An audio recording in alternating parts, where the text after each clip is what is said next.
Muli nagsagawa ang Oplan Galugad. Ang mga tauhan ng Bureau of Corrections sa Bilibid ngayong umaga.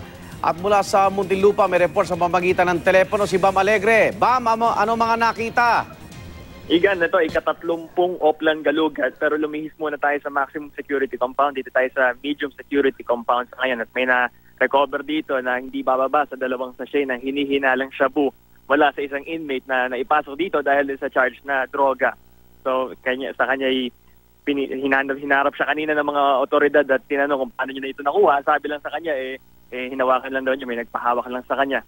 Nagsiyasat din kanina yung mga otoridad, yung Bureau of Corrections dito sa tinatawag nilang RDC o yung dito tinatanggap yung mga bagong inmate na pumapasok dito sa Bilibid. Meron din mga nakitang kontrabando rito, mga useful din, yung mga cellphone, meron ding internet dongle, yung wifi, at meron din mga charger, meron din TV at mga antena. So far, yun pa lang ang nakikita rito. Ongoing pa rin ang paggaluga dito sa medium security compound. Balik sa Igan.